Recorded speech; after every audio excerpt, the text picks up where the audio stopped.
오늘은 에베소서 강의 첫 번째 시간 1장 1절부터 3절까지를 좀 보겠습니다. 이 강의를 어떻게 할까 고민을 하다가 매우 실용적으로 하기로 했습니다. 왜냐하면 1장 1, 우리 수많은 이제 신앙의 선배들이 에베소를 강의했는데 이렇게 한 절, 또 한 절 안에서의 한 단어 뭐 이렇게 끊어서 가면 뭐 1년도 좋고 2년도 좋아요. 그러나 우리는 에베소 전체를 봐야 하기 때문에 매우 실용적으로 이제 좀 굵은 줄기를 파헤쳐가며 에베소를 좀 보고자 하는 것입니다. 먼저 이 에베소서가 에베소에 있는 교인들에게 보내는 편지라는 것을 기억하면서 주보 1면을 한번 보시죠. 주보 1면을 보면은 조금 좀 흐릿하지만은 에베소의 위치가 나타나 있습니다. 지금 영어로 되어 있지만 터키란 글자가 가운데 명확히 보이고요. 그 위에 흑해가 보이고요. 그 밑에 지중해가 있죠. 그러니까 에베소는 현재 터키 지역입니다. 현재 터키 지역. 분명히 아시아 사람인데 유럽 사람처럼 생긴 사람들이 있잖아요. 그래서 터키 왼쪽에 보시면은 그리스라고 바로 보이죠. 바다 조금만 건너면 바로 유럽이에요. 유럽과 지척간입니다. 그래서 터키의 왼쪽을 보시면 에베소가 딱 나오죠. 그러니까 요 항구 도시입니다. 바다와 가까운 항구 도시요. 아시아와 유럽을 잇는 아주 중요한 도시인 것이죠.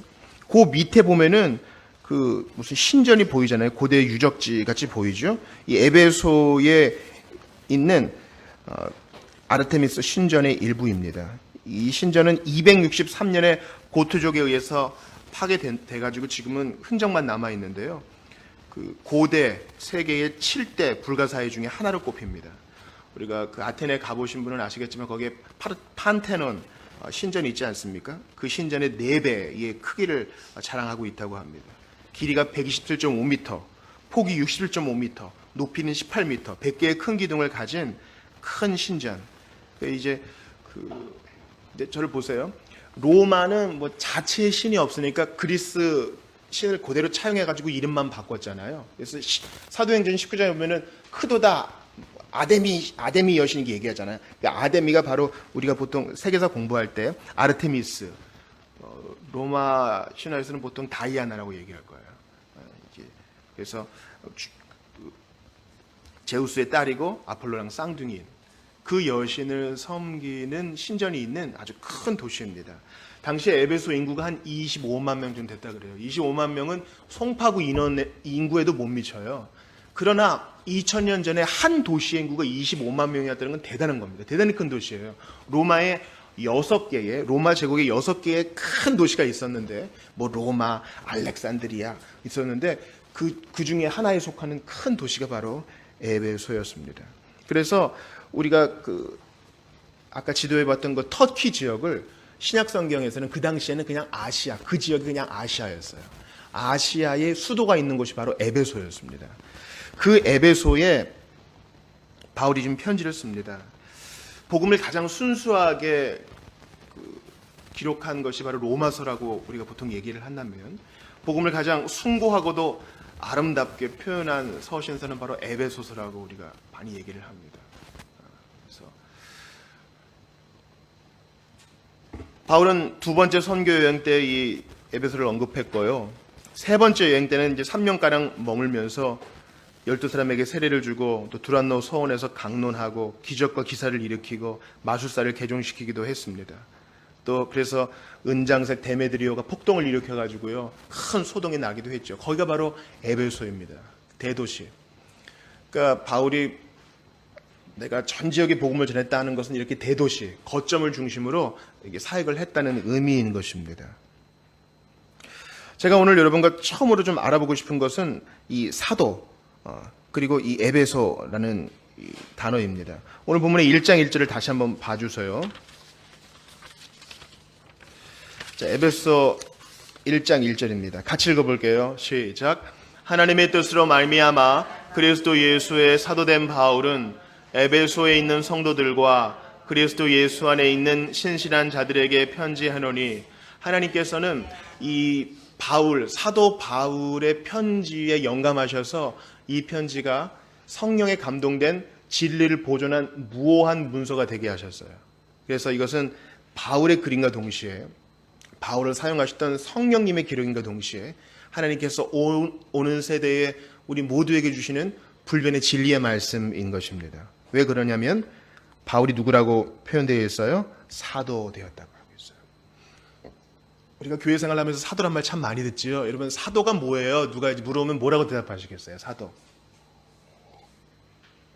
헬라어로 아포스톨로스라고 하는데 영어로는 에포슬이라고 하죠.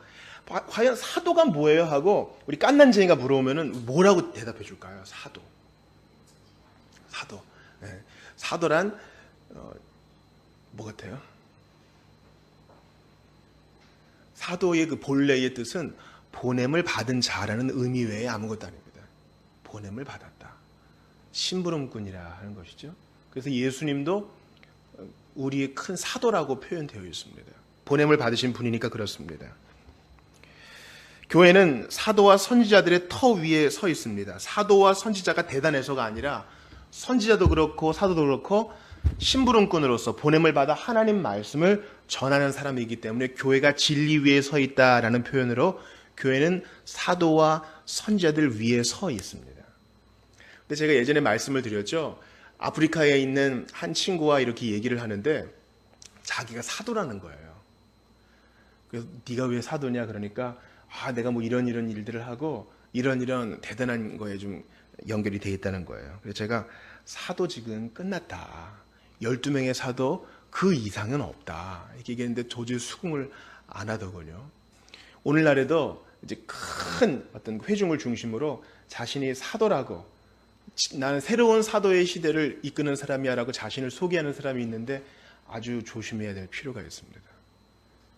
왜 그런 거 하니? 그렇다면 그 사람이 진짜 사도라면 그런 오늘 본문에 보니까 예수 그리스도 예수의 사도된 바울이라 그랬잖아요. 그럼 사도는 교회의 이 기초석이니까 그가 하는 오늘날 사도라고 얘기하는 사람의 모든 말은 진리와 동일하게 되어져서 요한계시록 뒤에 계속 붙여줘야 돼요. 이해가 되세요? 하나님께서는 우리에게 딱 적당한 분량의 진리만을 주셔서 12사도로 딱 마무리되게 하셔서 우리가 받을 만한 구원의 말씀을 주신 겁니다. 그래서 이 사도의 권위는 대단한 것이죠. 그리고 우리는 이 권위를 하나님께서 주신 것이라 믿고 오늘 우리가 받은 말씀을 하나님의 말씀과 진리로 여기는 것입니다. 그런데 오늘 보면 제일 처음에 무슨 어구가 나와요? 하나님의 뜻으로 말미암아. 여러분께 한번 질문해 볼게요. 바울은 원래 어떤 사람이었어요? 바울은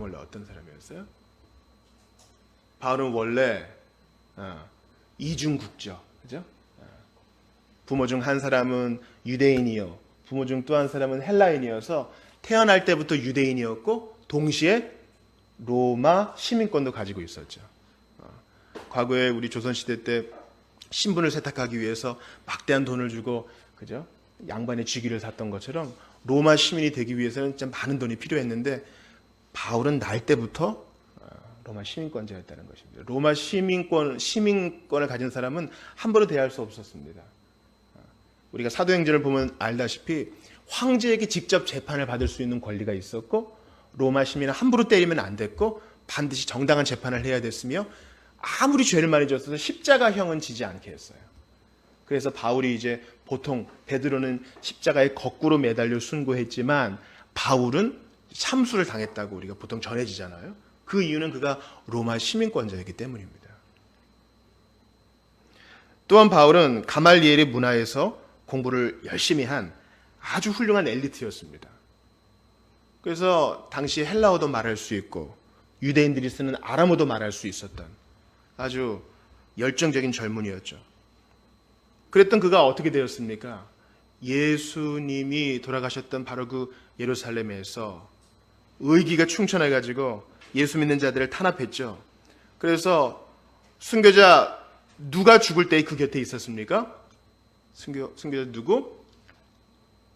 교회의 일꾼 되었던 누구? 사도행전에서 가장 긴 설교가 기록된 스데반이 순교당할 때 이제 옷을 맡아주는 사람으로 청년으로 있었죠. 그리고 이제 공문을 받아가지고 다마스커스에 있는 그리스도인들을 좀 잡아 쳐넣으려고 가다가 거기서 어떻게 됩니까? 다마스커스로 가는 길에서 예수님을 만나죠.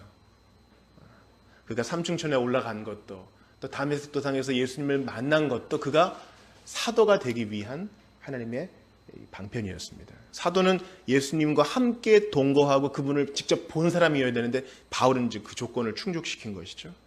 그래서 그는 회심과 동시에 사도로서의 일을 시작합니다. 그럼 여러분 보세요. 나 이제부터 사도해야지, 나 이제부터 에베소서를 쓸 준비를 해야지가 아니라 하나님의 뜻으로 말미암아 그렇게 된 거예요. 하나님께서 그에게 찾아오셔서 좀 해주겠니? 동의서를 내민 것도 아니에요. 갈라디아서에 보면은 자기가 이렇게 변하게 된 것에 대해서 이거 참 대단한 노릇이다 해서 권위 있는 베드로나 요한을 찾아가서 제가 이제 어떻게 하면 좋겠습니까? 물어보지도 않았고, 가족이나 친척을 찾아가서 나 이제 어떻게 돼요? 물어보지 않았다 그랬어요. 하나님의 뜻으로 그렇게 된 것입니다.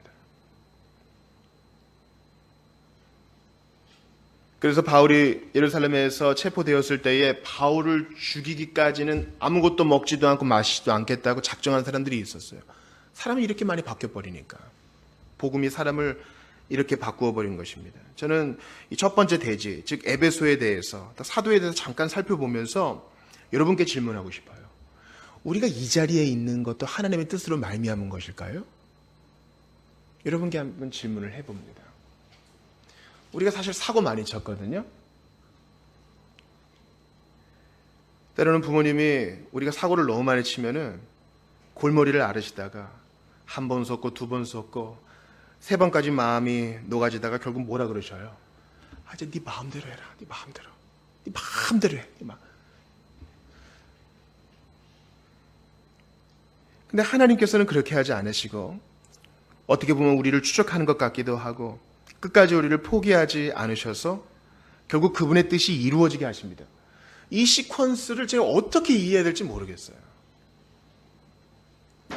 내가 한 것은, 나의 자유의지로 한 것은 하나님을 대적하고 도망간 것밖에 없어요. 근데 하나님은 절대 손해보지 않으시고 포기하지도 않으시고 열대 맞아야 될 매를 한 대로 줄이셔서까지 우리를 끝까지 찾아오셔서 변화시킨 겁니다. 그래서 바울이 서신서를 써내려가면서 처음에는 내가 사도 중에 제일 작은 자라 그랬다가, 두 번째는 성도 중에 제일 작은 자라 그랬다가, 마지막엔 뭐라 그래요? 죄인 중에 괴수라 그래요. 그가 자기에게 임했던 이 은혜를 생각할 때마다 하나님의 뜻으로 되어진 이 경륜에 그냥 껌뻑 넘어가는 거죠. 그래서 우리가 이렇게 고백할 수 있어야 돼요. 우리가 오늘 마지막 찬송 부를 때 할 건데, 나의 나 된 것은 다 하나님 은혜라. 오늘 본문의 1절 말씀에 있는 것처럼 하나님의 뜻으로 말미암아 바울이 사도되었던 것처럼 하나님의 뜻으로 말미암아 제가 지금 여기 있습니다. 하나님의 뜻으로 말미암아 제가 지금 여기 있으니 제가 지금 하고 있는 그 일 너무 싫어하지 않고 하나님 뜻이 있겠지 하고 받아들이겠습니다. 내가 지금 하고 있는 그 일이 범죄가 아닌 이상 내가 미처 수준이 낮아가지고 깨닫지 못하는 하나님의 선한 뜻이 있겠지 믿고 앞으로 나아가며 좀 더 인내하겠습니다. 지금 내 옆에 있는 사람 너무너무 마음에 안 들고 지금 내가 만나는 사람 너무 싫어서 내가 돈이 없지, 가오가 없냐 하면서 뛰쳐나오고 싶지만 혹시 이 사람을 만나게 한 하나님의 뜻이 있을지 모르니 조금 더 참아보겠습니다.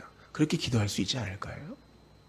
왜냐하면 우리가 눕는 것도 주님은 아시고 자는 것도 아시고 일어나는 것도 아시고 모든 우리의 앞날의 시간도 다 아시는데 그분 앞에 우리가 까불면 안 돼요. 하나님의 뜻이 있는 거예요. 왜 이 고생을 시켜가지고 왜 하필 이런 길밖에 없는 거지?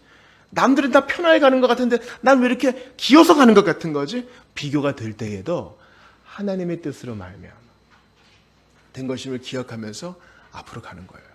그게 죄라면 끊어버려야 되겠지만 가히 판단할 수 없을 때에는 믿고 가는 것입니다.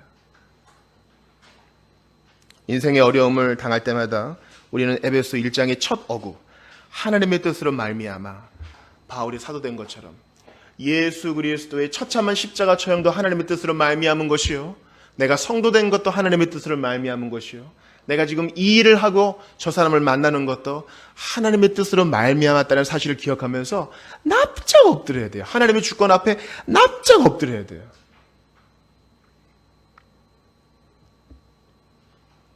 또한 저는 이 에베소의 상황과 우리의 상황이 2000년의 간극이 있지만 매우 정확하다는 사실을 말씀드리고 싶어요. 에베소에 있는 아르테미스 신전, 아데미 신전은 여신을 섬기는 신전이지 않습니까?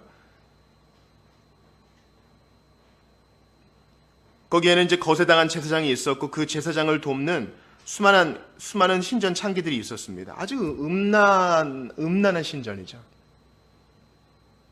그게 당연하게 보였던 신전. 사람들이 쾌락 속에 오히려 목마름을 경험하는 그런 시대입니다. 또 에베소는 교육의 도시였습니다. 우리가 이제 소위 두란노에서 강의했다 그럴 때 그 두란노가 고고학자들은 에베소에 있는 큰 도서관 중에 일부를 아마 빌려서 했을 것이다. 우리 그렇게 봐요. 에베소는 교육의 도시였고 큰 도서관이 있었습니다. 또 2만 5천 명이 수용 가능한 노천 극장도 있었죠. 또 아까 말씀드렸다시피 동서양, 아시아와 유럽을 잇는 중간 지점에 있었으니까 그런 데는 돈이 많이 드나들죠. 항구 도시니까 새로운 문물도 많이 들어오고요. 보통 항구 도시가 또 쾌락지향적이기도 합니다. 게다가 로마는 그리스의 온갖 잡다한 신을 다 받아들여서 자기들의 이름으로 다 입만 맞게 바꿨기 때문에 너무나 신이 많아요. 마치 일본 골목골목에 이런 신당들이 있는 것처럼 로마 시대에도 여기저기 다 신이 있었습니다. 그래서 당시의 사람들은 신이 너무 많아서 질려버린 사람들이에요. 뭐 아데미 신들도 그냥 하는 거고 그냥. 오늘날 우리와 매우 유사합니다. 에베소처럼 물질의 풍요함을 누리고 있지만 오히려 목이 마르고 배고픈 시대. 신이 너무 많아서 질려버린 에베소 사람들처럼 너무 재밌는 게 많아서 하나님도 의미 없어 보이는 그런 시대 말이죠.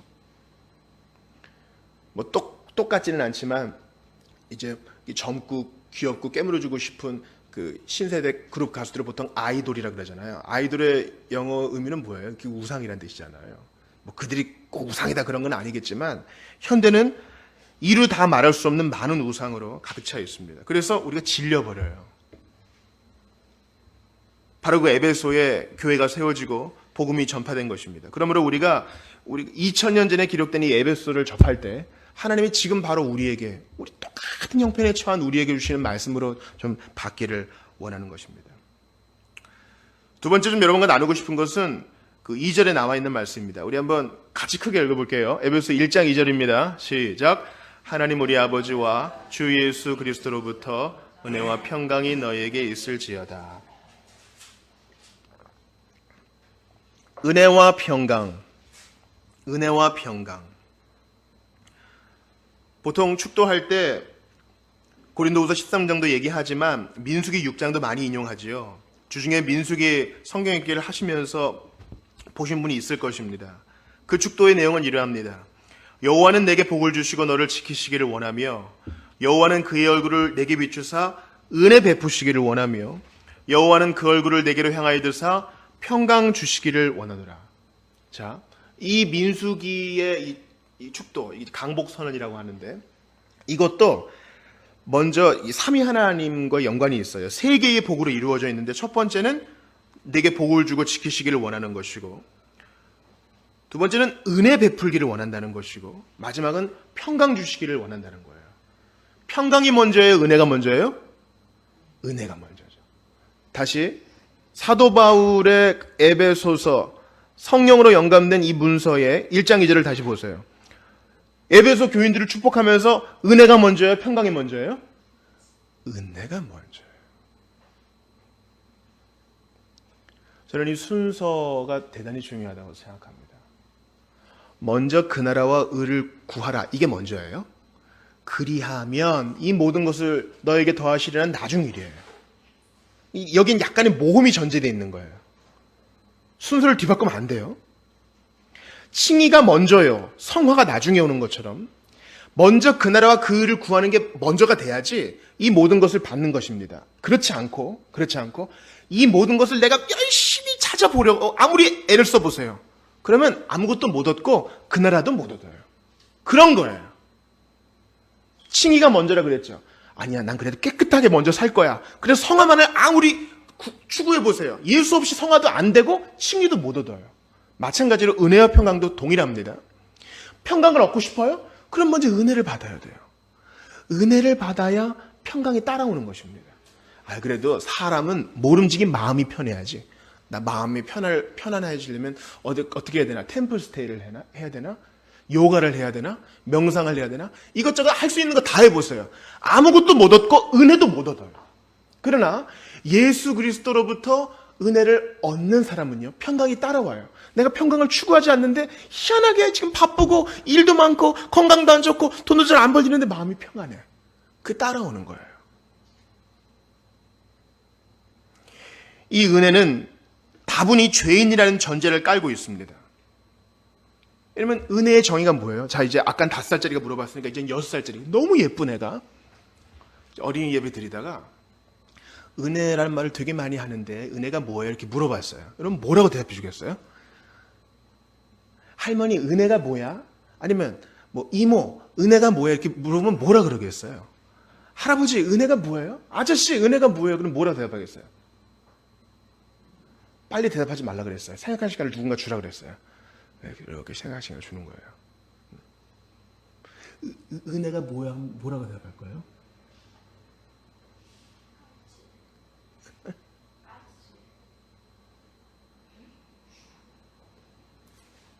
같이?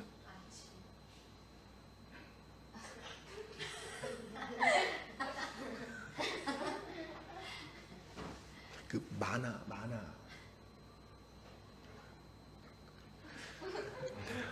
은혜의 정의는 이러합니다. 은혜는 따라해보세요. 받을 자격이 없는 사람에게 주시는 하나님의 호의, 하나님의 페이버거든요. 다시 한번요. 받을 자격이 없는 에게 다시 한번요. 받을 자격이 없는 사람에게 값없이 주시는 하나님의 호의. 시작. 받을 자격이 없는 사람에게 값없이 주시는 하나님의 호의예요. 왜 받을 자격이 없어요? 죄인이기 때문에. 우리가 은혜를 너무나 가볍게 생각하지 말아야 됩니다. 은혜는 다분히 죄를 전제하고 있다 그랬죠. 이 죄에 대한 이해가 피상적이면 은혜에 대한 이해도 피상적이 되고, 은혜에 대한 이해가 피상적이 되면 하나님에 대한 계명도 피상적이며 신앙도 피상적이 돼요. 당신은 사랑받기 위해 아주 좋은 노래예요. 근데 사랑을 지금 못 받아. 왜요? 아직 죄의 문제가 해결이 안 됐어. 나도 그거 원래 장인어른 그 무슨 환갑인가 칠순인가 그것 때문에 만들어진 노래예요. 원래는 누구한테나 다 해주는 노래는 아니에요. 사랑을 받고 싶어. 나도 받고 싶지. 그러나 죄의 문제가 걸려. 하나님은 죄인을 사랑하고 싶어요. 그러나 죄는 용납할 수 없어요. 우리는요, 교회 생활을 너무나 많이 한 나머지 하나님을 믿지 않은 죄, 섬기지 않은 죄를 너무 가볍게 여겨요. 요즘은 그런 집이 없지만 한번 증조 할아버지까지 3, 4대가 모인 가족들이 있다고 생각해 봅시다. 대가족이 명절을 맞아서 다 모였어요. 막 조카들끼리, 손주들끼리 막 싸워요. 그러다가 손주들끼리 손주들끼리 서로 한 애가 한 애한테 욕을 했어요. 그럼 어떡할까요? 너 그런 얘기를 하냐? 하고 막 싸우다가 말겠죠? 근데 그 욕을 이제 90이 넘은 증조 할아버지한테 했어요. 그러면 할아버지 이하, 할머니, 우리 엄마까지 모두 다 긴장이 될 거예요. 이걸 어떻게 해야 돼? 욕을 한 행위는 발로 한 행위는 똑같죠. 그러나 그 대상이 누구냐에 따라서 더 큰 문제가 되는 거예요. 우리 남자분들, 군대 갔다 오신 남자분들한테 한번 비유를 드리겠습니다. 이등병끼리 서로 욕하면서 가운데 손가락을 날리면서 낄낄깔깔 하는 것은 그냥 넘어갈 수 있어요. 근데 투스타가 사단장이 내 앞에 딱 있을 때 경례도 안 하고 가운데 손가락을 탁 날려. 이건 보통 일이 아닌 거예요.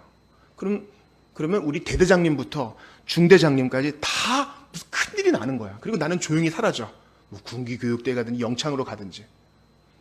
가운데 손가락을 날린 행위는 똑같아. 그죠? 그러나 그 대상이 누구냐에 따라서 그 죄질이 커지는 거예요. 자, 그러면 사단장님보다 우리 증조 할아버지보다 더 크고 제일 큰 권위를 갖고 계신 분은 누구예요? 온 우주를 만들고 다스리시는 하나님이겠죠. 우리가 옆에 사람 말 씹고 제대로 대우해주지 않고 그에게 욕한 거는 어떻게 보면 사과하면 풀릴 수 있을지 몰라요. 근데 가장 높으신 대상에게 대하여 그분의 말씀도 듣지 않고 그분을 섬기지도 않고 그분의 요구를 무시한다는 것은 더 큰 죄질이 되는 거예요. 대리가 과장에게 회식 자리에서 술김에 뭐라고 난장판을 피울 수 있어요. 그러나 다음날 가서 제가 술김에 그랬습니다. 용서를 구하면 풀릴지 몰라요. 그러나 그 기업의 회장에게 그랬다. 이건 큰일이 되는 것이죠. 우리는 하나님이 무한한 최고의 권위를 갖고 계시다는 사실을 잊어서는 안 됩니다. 그러므로 우리는 하나님과 원수된 상태입니다. 모든 사람은 다 죄인이에요. 죄인으로 태어나 죄의 나무기 때문에 자연히 죄의 열매를 맺고 그런 것이죠. 죄를 짓기 때문에 죄인이 아니라 죄인이기 때문에 죄를 짓는 겁니다. 안 가르쳐줘도요. 훔치고 미워하고 동생 태어나면 눈 쿡 찌르고 이렇게 합니다. 그래서 은혜를 받지 못하면 화평이 따라오지 않죠. 화평이 없는 제일 큰 증상 중 하나는 내 자신에 대해서 적대감이 있어요. 나도 내가 싫어. 요즘 그런 말 많이 하더라고요. 자기도 자기가 싫은 거예요. 자기가 자기 자신과 화평하지 못해. 자기가 자기 자신과 평등하지 못해. 왜? 죄인이 은혜를 받지 못했으니 스스로부터 화평을 이루지 못하죠. 그래서 내적으로 전쟁이 있습니다. 은혜를 받지 못하고 자기 자신과 화평하지 못하니 이웃과도 가족과도 불화가 있어요. 화평이 없어요. 피조물과도 화평하지 못하니까 자연을 파괴하고 쓰레기 함부로 버리고. 저도 이 젊은 친구들이 청년들이 함부로 담배값을 이렇게 함부로 버리거나 편의점에서 나오면서 술술 포장지를 버릴 때 너무 마음이 아파요. 은혜를 받지 못하니 평강이 없고 자기 자신과 이웃과 자연과 평강이 없고 무엇보다 하나님과 화평이 없습니다. 그래서 두려운 거죠. 죽음을 극복해내지 못합니다. 자신이 하나의 신이 되기를 소망합니다. 자기중심적이 됩니다. 이런 자는 은혜가 필요합니다. 죄를 용서해 주시고 천국문을 열어주시고 비참했던 과거가 아닌 예수 안에서 새로운 소망을 열어주는 은혜가 필요한 것입니다. 자격이 없어요. 내 손이 내가 한 일을 내가 아는데 내 생각을 내가 아는데 내 동기와 내 계획을 내가 아는데 누가 피할 수 있겠어요? 우리 속을 들여다보는데. 그래서 은혜가 먼저 와야 합니다. 은혜를 받아야 내 자신과도 화평, 하나님과도 화평, 이웃과도 화평, 자연과도 화평을 누리게 되는 것입니다. 이게 없으니까 불안한 거예요. 은혜가 먼저 오고 그 다음에 평강이 자연스럽게 와야 모든 것을 이겨낼 수 있는데 그러지 못한 사람은 땅도 사서 모으고 집도 사서 모으고 여러 가지 물건도 또 사서 버리고 살 때 여러분 쾌락이 있잖아요. 야, 이거 있으면 행복할 거예요. 근데 얼마부터 못 가고 또 버리고 이 소비주의적 사회가 그것을 우리에게 조장하는 거 아닙니까? 지금 결제하세요. 무이자 6개월로 이걸 사면은 당신도 부담이 없고 행복하게 될 거야. 그러나 뭔가 사서 화평을 누리는 것은 오래가지 못하고 우리는 다시 불안해집니다. 공허해서 그렇습니다. 불안해서 그렇습니다. 속이 든든하지 않기 때문입니다. 나라 간의 전쟁도 마찬가지죠. 하나님의 나라가 올 때까지 화평 없으면 계속 사람들의 문제가 될 것입니다. 서로 간의 전쟁, 이웃과의 불화도 사실은 은혜가 먼저 와서 우리를 거꾸로 뜨려 평안을 누리지 못했기 때문입니다. 이렇게 평안을 누리지 못한 사람들이 인류는 이렇게 평안을 누리지 못해서 과학 속에서 답을 찾으려 했습니다. 과학이 점점 발전하니까 야, 이게 우리의 추구가 될 수 있겠다. 그래서 대표적으로 붙들었던 게 진화론이죠. 그러나 진화론은요, 궁극을 설명하지 못해요. 그래, 뭐가 발전해서 뭐가 되고, 뭐가 진화해서 뭐가 되고, 그게 뭐 타당하게 보일지 몰라도 그 시작은 어떻게 되는 거야? 그럼 시작은 유는 무에서부터 생기지 않는 것인데, 진화론자들은 그렇게 얘기하죠. 그럼 그 시작은 어떻게 됐느냐? 그러나 우리는 알고 있습니다. 은혜를 받은 사람들은 태초에 하나님이 천지를 창조하셨다는 사실을 믿기에 전혀 문제가 없는 것이죠. 이러한 진화론은 세계대전 전까지 인류의 문명을 지배했어요. 보세요. 자, 우리가 점점 발전하면은 사람도 발전하게 되고 전쟁도 없고 평화로운 세상이 될 거야. 진화론적인 생각이 모든 사람을 잠식했습니다. 근데 어떻게 돼요? 두 번의 세계대전으로 인간의 처참한 죄악이 민낯이 드러나게 된 거예요. 그 전까지 사람들은 기술의 발전과 진화론의 수용으로 교만이 하늘을 찔렀습니다. 만유인력의 법칙을 만유인력의 법칙을 만든 사람이 아니에요. 만유인력의 법칙을 발견한 아이작 뉴턴이 이렇게 얘기했어요. 나는 내가 세상에 어떻게 비춰지는지 알지 못합니다. 그러나 적어도 내게 있어 내 자신은 진리의 큰 바다가 아직 밝혀지지 않은 그대로 아득히 놓여있는 바닷가에서, 그 진리의 큰 바닷가에서 뛰놀면서 좀 더 둥그스름한 조약돌을 찾았거나 보통 것보다 더 예쁜 조개를 주었다고 좋아하는 작은 소년에 불과합니다. 그 훌륭한 과학자가 하나님을 섬겼거든요. 말년에는 성경 공부 진짜 열심히 하고요. 그런데 이러한 과학자가 오히려 겸손히 이렇게 얘기합니다. 진리의 큰 바닷가에서 나는 그저 예쁜 조개나 줍고 조약돌이나 줍는 어린애에 불과합니다. 이런 겸손이 있어야 되는데 이런 겸손이 없으니 은혜를 받지 못하고, 은혜를 받지 못하니 평강도 없는 거예요. 평강이 없으니 전쟁 나는 거죠. 그가 만유인력의 법칙 그 논문에서 이렇게 얘기했습니다. 태양과 행성들 그리고 해성들의 아름다운 체계는 이지적이고 능력 있는 분의 계획과 주관 아래에서만이 가능합니다. 이분은 세계의 영혼으로서가 아니라 만물의 주인으로 모든 것을 다스립니다. 그리고 그러한 사실 때문에 그분은 주 하나님으로 불립니다. 거의 과학자 논문에서 이런 말이 나와요. 그리고 그게 당연한 것입니다. 은혜와 평강, 은혜가 먼저 주어져야 됩니다. 그러나 우리는 그것을 받을 자격이 없어요. 로마서 5장 8절에 보니까 우리가 아직 죄인 되었을 때에 그리스도께서 우리를 위하여 죽으심으로 하나님께서 우리에 대한 자기의 사랑을 확증하셨다 그래요. 우리가 다 죄인이라고는 얘기합니다. 그런데 로마서 5장 10절 조금만 넘어가 보니까 우리가 원수 되었을 때에 그의 아들의 죽으심으로 말미암아 하나님과 화목하게 되었은지 이렇게 말합니다. 무슨 말이에요? 로마서 5장 8절에서는 우리가 죄인이라 그랬다가 5장 10절에서는 또 원수라 그랬다가, 즉 죄인과 원수는 같은 뜻입니다. 우리는 죄인이요 하나님과 원수되었기 때문에 은혜를 받을 수 없었고, 은혜를 받지 못했기 때문에 평강도 없었고, 자신과 불화하고 다른 사람과 불화하고 자연과 불화하는 사람이 되었는데 웬은혜 웬 사랑으로 내게 예수 믿는 믿음을 주셔서 이 모든 것이 다 회복이 된 거죠. 그래서 원수도 용서할 수 있는 사람이 된 거고, 옛날에는 내 권리만 소리 높여 외쳤는데 손해봐도 그럴 수 있지, 넘어가 줄 수 있는 사람이 된 거고. 여러분, 싸움은요 서로 으르렁거니까 싸우는 거예요. 한쪽이 왕왕왕 그럴 때 내가 안 받아치면 싸움이 안 돼. 그래서 싸움이 안 되는 사람이 또 됐어요. 그리고 때로는 내가 내 자신에게 너무 마음에 안 들어. 아유, 너는 왜 이 모양이니? 너는 죽어야 돼. 너는 살 가치가 없어. 옛날엔 그랬는데 은혜를 받고 평강을 찾게 되니 이런 나도, 이렇게 못난 나도 하나님이 다 뜻이 있겠지. 스스로하고도 평강을 찾게 된 거예요. 이게 은혜와 평강이 중요한 의미입니다.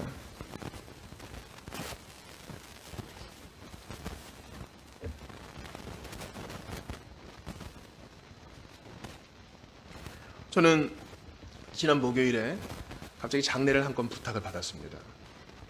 목사님, 부탁할 사람이 없어요. 이분이 교회는 나가시는데 등록을 안 했대요. 뭐 상처가 있었나 봐요. 부탁할 사람이 없어요. 어머니가 돌아가셨는데 장례를 주관해 주세요. 그래서 급히 연락을 받고 이제 경찰병원 장례식장에서 3일간 이제 임종 위로 예배와 또 입간과 발인 때 이제 예배를 인도했습니다. 그 어머니와 며느리 말고는 다 안 믿어요. 복음 전도하기 좋은 자리였죠. 입관 때였습니다. 이제 90이 넘은 할머니 장례지도사가 팔을 이렇게 보여주는데 앙상한 팔이 나오더군요. 얼굴을 공개하고 입관 예배를 드렸습니다. 그제서야 우리는 죽음을 생각해요. 평소에는 그냥 바빠. 너무 바빠. 볼 것도 많고, 그죠? 누릴 것도 많고, 먹을 것도 많고. 그러다가 재미만 찾다가 의미를 못 찾던 우리가 누가 죽어야, 그런 기회가 되어야 비로소 죽음을 생각해. 그리고 나도 다를 바 없구나. 그것을 그때야 생각해요. 희한하죠? 죽음이 얼마나 큰 문제인데 그런 기회가 생겨야만 그 중요한 문제를 생각하다니.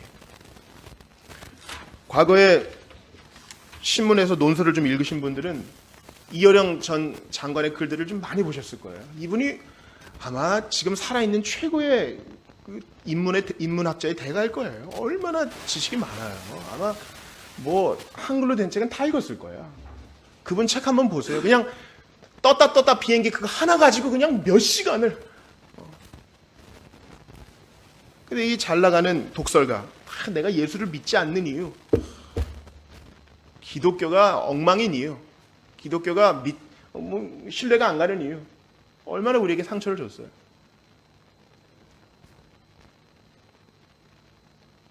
근데 하나님은 그의 딸을 통하여 그를 만지셨습니다. 제가 실명은 될 수 없지만 너무 유명하신 분과도 결혼했고, 그 결혼이 실패하고 또 결혼을 했고, 아이는 아팠습니다. 손주가 아파요. 손주가 아파. 손주가 장애인이야. 그리고 사랑하는 딸이 죽어가요. 실명이 되어가고요. 그래서 하와이에 가요. 그 밤에 그 똑똑한 사람이 할 수 있는 게 아무것도 없어요. 사람들에게 존경도 받고 돈도 좀 있었나 보죠. 그러나 할 수 있는 게 아무것도 없어. 죽음 앞에서 사랑하는 사람을 위해 할 수 있는 게 아무것도 없다. 고통 속에 내가 할 수 없는 일 투성이구나. 내가 알 수 없는 세계가 있구나 라는 것을 기억하고 그제서야 교회당에 갑니다. 은혜와 평강. 우리에게 은혜가 필요해요. 그 은혜는 우리가 죄인임을 전제한다고 했어요. 죄인은 은혜를 받아야 평강을 누릴 수 있습니다. 마지막으로 이 은혜와 평강이 누구에게 온다는 것입니까? 바로 예수님으로부터 온다는 것입니다. 3절을 같이 읽어볼게요. 시작. 찬송하리로다. 하나님 곧 우리 주 예수 그리스도의 아버지께서 그리스도 안에서 하늘에 속한 모든 신령한 복을 우리에게 주시되. 자, 누구 안에서 이 복을 주신다 그랬어요? 그리스도 안에서. 앞으로 에베소를 보면서 예수 안에서, 그리스도 안에서라는 표현을 많이 볼 것입니다. 여러분 잘 기억하세요. 대단히 중요한 원리니까 잘 들으셔야 돼요. 본래 삼위 하나님, 성부, 성자, 성령 간에는 완벽한 즐거움과 만족이 있었습니다. 성부는 성자를 사랑하고, 성자도 성부를 사랑하고, 성령은 그 사랑의 띠로서 그 한 분이시만 삼위로 계신 그분이 완전한 즐거움을 누리셨어요. 근데 사람은 타락했죠. 그래서 예수님 오셔서 뭐라 그러셔요? 내가 너의 안에, 네가 내 안에 있으면 그들은 열매를 많이 맺는다. 포도나무 비유를 말씀하셔서 그렇게 얘기해요. 그것을 그리스도의 연합교리라 그럽니다. 우리가 예수님을 믿으면 예수님이 내 안에 계시고 나는 예수님 안에 있어. 그래서 우리가 그리스도 예수 안에, 엔 크리스토라고 말하는 건 되게 중요한 거예요. 자, 우리가 그리스도 안에 있어요. 죄인인 내가 그리스도 안에 있어요. 뭐 신분상 하나님의 자녀가 됐지만 여전히 죄를 짓잖아. 마음으로 죄를 짓고 행동으로 죄를 짓잖아. 그러나 그리스도 안에 있어요. 그리스도 안에 있기 때문에 성부가 우리를 볼 때 우리만 보는 게 아니라 그리스도 안에 있는 우리를 보시기 때문에 우리를 예수님처럼 보아주시고, 예수님처럼 죄를 하나도 안 지은 것처럼 보아주시고, 예수님처럼 온전하게 주님을 섬긴 자로서 보아주시는 거예요. 그래서 이신칭의, 의롭다고 그냥 불러주시는 거예요. 그리스도 안에 있다는 것은 그렇게 놀라운 개념이에요. 그리스도 안에 있기 때문에 성부가 영원전부터 사랑하셨던 그 사랑을 우리가 그리스도 안에서 받는 것이고, 그 복을 우리가 예수님이 받으셨던 모든 보화를 우리도 그 안에서 받는 것입니다. 이 그리스도의 연합의 교리가 그렇게 복된 거예요. 그래서 우리가 앞으로 계속 그리스도 안에를 볼 텐데, 다시 한번 3절 보세요. 찬송하리로다. 에베소서 논문이 아니에요. 왜 찬송해요? 받을 자격이 없는 우리에게 은혜와 평강을 주시는데 어떻게 주시느냐? 하나님 곧 우리 주 예수 그리스도의 아버지께서 그리스도 안에서 하늘에 속한 모든 신령한 복이에요. 그냥 몇 가지 복이 아니라 모든 신령한 복이에요. 모든 신령한 복을 우리에게 주신다는 거예요. 하나도 빠짐없이 예수 안에서. 그러므로 예수를 믿어야 그 안에 들어가고 그 안에 들어가야 모든 은혜를 받고 그 안에서 모든 평강을 누리게 되는 것입니다. 예수를 믿는다는 것은 그런 거예요. 우리가 이제 세례를 줄 때 성부와 성자와 성령의 이름 안에서 주는 거예요. 예수 안에 있다는 것은 그렇게 중요한 것입니다. 그래서 우리가 여러분 축도할 때 고린도후서 할 때 보통 성부, 성령, 성령 이름으로 축복하는데 누가 먼저 나와요? 주, 예수, 그리스도의 은혜가. 6.25 사상이 사로잡힌 사람들은 그래도 이게 질서가 있지. 아버지가 먼저 나와야 돼. 어떻게 아들이 먼저 나와? 그렇게 생각할 수 있어요. 왜 그럴까? 주 예수 그리스도의 은혜와 아버지의 사랑과 성령님의 감동하고 교통하심이, 성령님이 뒤로 나오는 건 이해가 돼. 근데 왜 하필 왜 아들이야? 그리스도 안에 있어야만 모든 신령한 복을 받기 때문에. 아버지는 그것 때문에 질투 안 해요. 말씀을 마치겠습니다. 하나님의 메시아를 따르는, 메시아 예수님을 따르는 그의 백성들에게 주시는 이 엄청난 부유함은 오직 예수님 안에 있을 때만 받을 수 있는 것입니다. 바베트의 만찬이라는 책이 있어요. 뭐 책이나 영화에서는 노르웨이다 덴마크다 이렇게 다르게 표현하지만 그 매일 그냥 맛없는 고기만 먹고 그저 종교생활만 하던 사람에게 한 바베트란 여자가 옵니다. 가정부 노릇을 하다가 프랑스 여자인데요. 어느 날 복권이 당첨됐다는 소식을 들어요. 야, 복권 좋잖아요. 1등 10,000프랑을 받아요. 바베트가 떠나겠구나 하는데 제가 맨날 싸우고 맛없는 청어 요리만 먹는 당신들을 위해서 요리를 한번 해드리고 가고 싶습니다. 그리고 파리에서 뭐 엄청난 재료들이 와요. 막 거북이도 오고. 그래서 기가 막힌 진수성찬이 펼쳐지죠. 사람들이 그 음식을 먹으면서 서로 화해하고요. 노래를 부르고요. 오해가 풀리고 그렇게 됩니다. 기분 좋게 다들 헤어지죠. 이제 바베트 떠나겠군요. 아니요. 못 떠납니다. 이 음식을 차리느라 복권 당첨으로 받은 10,000프랑 다 썼어요. 제가 바로 프랑스에서 제일 유명한 그 카페의 수석 요리사가 저입니다. 자기 정체를 얘기하죠. 사람을 사랑하기 위해서 자기 가진 전부를 다 들여서 밥상을 차려주는 그 사람. 그게 바로 필립 얀시의 놀라운 하나님의 사랑에 제일 처음 나오는 귀한 소리예요. 밥상을 차려주는, 자기의 전 존재를 다 들여, 가진 소유를 다 들여 밥상을 차려주는 거. 이게 은혜라는 거예요. 예수님은 우리에게 밥상 차려주는 분이에요. 아무튼 뭐 별 난리를 다 치고 경찰서에 들락날락 했던 어머니도 그 난리치던 아들이나 딸이 들어오면 뭐라 그래요? 부모님은 한번 전화만 하면 우리를 보면 꼭 물어보잖아요.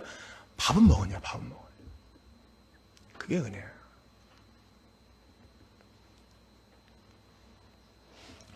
시간 관계상 여기까지 해야 되겠습니다. 우리 주신 말씀을 좀 잠깐 붙들고 기도했으면 좋겠어요. 좀 눈을 감아보세요. 오늘 여러 가지 얘기를 했지만은 첫 번째, 사도 바울이 에베소에 전한 이 메시지는 오늘날 우리에게 너무 필요하다. 왜요? 에베소의 상황과 우리가 똑같다 그랬어요. 너무 신이 많고 너무 재밌는 게 많고 하나님을 생각하지 못하게 막는 게 너무 많은데 이 에베소를 통해 우리가 정말 주님의 생애적인 은혜를 받을 수 있는 기회가 되게 해달라고 기도하고요. 두 번째, 은혜와 평강. 이 순서가 중요하다 그랬어요. 우린 바보 같아서 맨날 평강만 찾다가 은혜도 못 얻고 평강도 못 누려. 이 순서를 잘 지켜야 돼요. 주여, 저는 은혜가 필요합니다. 오늘 주일도 받아야 되고요. 월요일도 받아야 돼. 월요일에도 화요일에도 아침, 점심, 저녁에도 아침에 9시, 10시에서 12시에도 필요하고요. 매 순간 은혜가 필요해요. 그래야 평강 누릴 수 있거든요. 자격 없지만 주세요. 예수 안에 있는 내게 주세요. 담대하게 구하십시오. 마지막으로 우리가 정말 얼마나 예수님 존대하는지 봅시다. 예수 하면서 그분 안에 있다는 것도 생각도 못하고요. 그분 밖에서 놀려고 얼마나 많이 잔머리를 굴렸습니까? 하늘에 속한 모든 신령한 복을 주시겠다 그러는데 그냥 지륵탕에 나가 놀고 싶어하고 불량식품이나 먹고 싶어하고, 주님은 바베트처럼 모든 존재를 다 드려 그 보혈로서 각종 산의 신미를 차려주고자 하시는데 우리는 그냥 쓸데없는 거나 먹으려고 그러고요. 탈나는 거나 먹으려고 그러고요. 우리를 회개하면서 에베소 강해 위에 은혜 주시기를, 또 내가 변화되기를 위해서 한번 주신 말씀 붙들고 기도합니다. 하나님 아버지, 간절히 기도합니다. 죽음이라는 것을 대하고 나서야 정신을 차리고 큰 일이 나서야 하나님을 찾고 문제가 있을 때는 무릎을 꿇었다가 해결되면 금방 까먹어버리는 저희는 은혜가 필요합니다. 은혜를 받아야 평강이 오고 이러한 은혜와 평강이 예수 안에서만 받을 수 있다는 사실을 기억해야 하는 우리가 얼마나 중요한지 모르겠습니다. 예수 안에, 그리스도 안에 이게 얼마나 중요한 개념인지 우리에게 가르쳐 주셔서 예수 모르는 자들에게는 복음이 전파되게 하시고 이해도 되게 하여 주시고 은혜를 담뿍 받아 평강도 누리고 나의 이 넘치는 평강으로 빈 평강 위에 있는 자들에게 찾아갈 수 있도록 너른 마음 노력하여 주시옵소서. 너무너무 재밌는 것이 많아서 하나님을 생각하지 못할 만큼 바쁜 세대에 살고 있사오니 저에게 은혜를 주셔서 쾌락보다 음식보다 재미보다 더 중요한 예수님 그분을 꼭 알 수 있게 하여 주시옵소서. 기도하오니 도와주시옵소서. 주님, 에베소서 강해를 시작합니다. 2000년 전 에베소와 지금은 똑같이 너무 재밌는 게 많은 시대라고 저희가 배웠습니다. 너무 재미가 많아서 하나님을 생각하지 못할 정도로 분주한 시대에 우리가 에베소 강해를 들으면서 더욱더 하나님 중심적인 삶을 회복할 수 있도록 도와주시옵소서. 은혜를 받아야 되는데 죄 문제가 저희의 발목을 잡습니다. 죄 문제를 해결하시기 위해 십자가 달리신 예수님 그분을 믿게 하여 주시옵소서. 평강만 찾을 때는 평강도 누리지 못하고 은혜도 받지 못했는데 은혜를 받으니 평강이 자연스럽게 따라와 주님 앞에 감사하게 되는 것을 경험하게 됩니다. 주님, 은혜를 주셔서 한 주일 내내 은혜를 찾게 하시고 하나님의 값없는 은혜를 성경 속에서 찾게 하여 주시옵소서. 예수 안에서만 이 신령한 복을 주신다고 했으니 예수 안에서 즐거워하고 예수 밖으로 나가는 일은 추호도 없게 하여 주시옵소서. 자격 없는 죄인 위에 참혹하게 죽임 당하셨지만 영광스럽게 부활하사 지금도 함께 하시는 주 예수 그리스도의 이름으로 기도하옵나이다. 아멘.